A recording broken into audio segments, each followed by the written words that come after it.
প্রত্যেকেরই মনে হয় রবিবার দিনটা একটু বেশি ঘুম পায়। তবু ওকে কোনো মতন উঠিয়ে দিয়ে আসলাম ঘুম থেকে, আর আমি এদিকে কাকিমা রান্না করে চলে গেছে, কিন্তু আবার রান্না করতে বসে গেছি।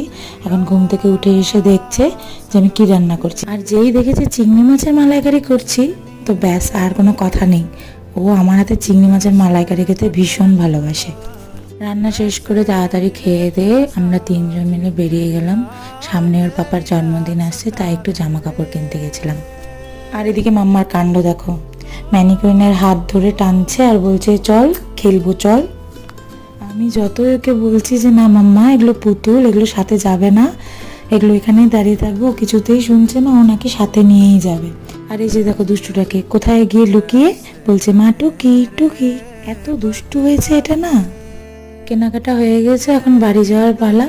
বাড়ি যাওয়ার পথে দেখতে পেয়ে গেলাম ফুচকা, আর দূর থেকেই যেন জিভ থেকে জল পড়া শুরু হয়ে গেল।